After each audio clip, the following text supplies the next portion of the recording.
Hi, I'm Randall Scotting, and I'm playing the part of Amadigi in Handel's Amadigi. I've known Matthew for a little while, but we've never had the chance to work together, so I'm really excited to finally be here in Houston performing this role. And it's been just a really lovely experience. I think Ars Lyrica does a great job of hiring nice people. So all the colleagues, the director, working with Matthew, it's all just been a really very positive experience.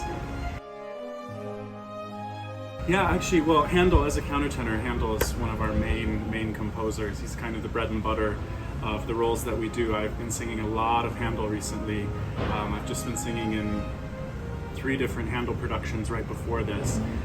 So I do contemporary, very contemporary things, and then a lot of Baroque. So, and these kinds of roles, like Amadigi, these sort of heroic Handel roles, are the ones that I really love. Throughout the course of an evening, you get to show all of your strengths as a performer. You know, there's beautiful lyrical, there's a lot of fiery coloratura, there's a couple of duets that we get in this, which is a little bit unusual. Normally there's only kind of one in an opera, but this opera we have a couple of them. So, but you get to share the arc of this character throughout an evening, and I just think that's really a great challenge and a lot of fun.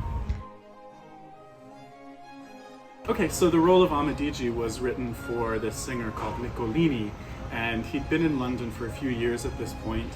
He was a very established singer. He had been singing already for decades in Italy before he came to London, and he, by all accounts, just had this fantastic voice. But he was also a really well reputed actor, and so he was really renowned for the total presentation on stage, both the music and the way that he embodied the character. So I think that you see that in Amadigi. You see these qualities of a very high-level, kind of masterful performer. And one thing that Handel was so good at was understanding, when he had a singer like that, how to really highlight their talents.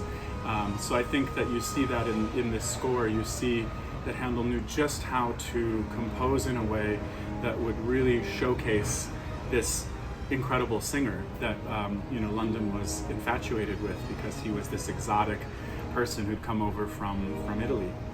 Do you notice any similarities between you and the singer?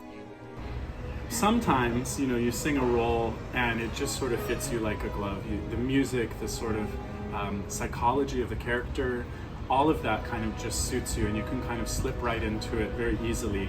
And this, I have to say, is probably one of those roles for me. The range of the music, the type of musical features that Handel was using when he was composing, all of that just suits my voice very well, and I was able to kind of just sink right into this role and just enjoy singing it. Yeah, there's a moment, I have to sort of set it up. It's a magic opera, so there's a sorceress, and she's sort of playing around with people and their love with other people. She kind of gets involved, and she falls in love with me, but I don't love her back, and she gets kind of nasty about that at one point. So I'm in love with a woman named Oriana, played by Nola Richardson, and there's a point in the opera when Amadigi comes across this magical fountain. And it was a very special scene when the opera premiered in 1715, because they had actual running water on this theater stage, which was a huge deal at the time. They had a lot of plumbers and all these people come in order to create this magical fountain effect that had running water. And the music that Handel composed for this magic fountain, so that when you look into the fountain, it tells you who truly loves you, if the person you're in love with actually really loves you back. So he set this beautiful scene where we introduce this magical fountain, and there's recorders, there's a very special kind of musical color to it, and I sang it the first time and just fell in love. It's an amazing little scene.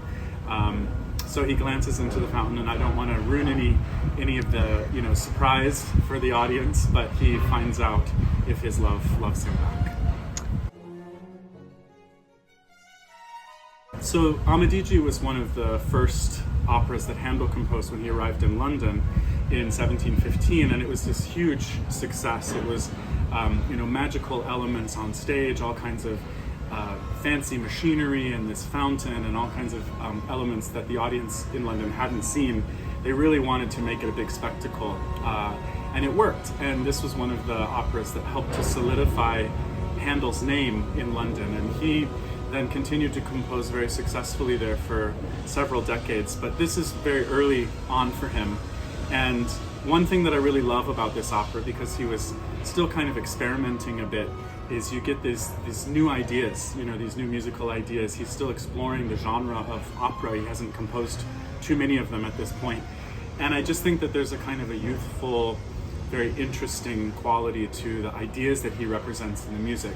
The later stuff is all also fantastic, but it's kind of, he knows the formula, he knows what he wants to do at that point. So I've really enjoyed, because I sing a lot of Handel, I've really enjoyed delving into this role and getting to be acquainted with kind of the earlier side of his composing.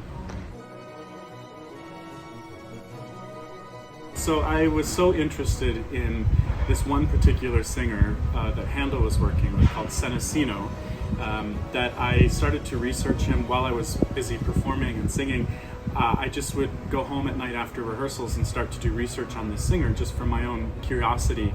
And then that just kind of kept going, and it got to a point where, in order to keep learning about this guy that fascinated me so much, I ended up doing a PhD all about him and all about the music that was composed for him, both by Handel but also other composers. He sang in something like 114 operas throughout his 35-year-long career. So I just got fascinated by that, and I really wanted to delve into it. So I ended up with a PhD from the Royal College of Music in London, which is why when I sing a role, there's a whole other element to me when I'm learning it that's not just the notes on the page, but I want to know the historical context, what was going on with the singers, the composer.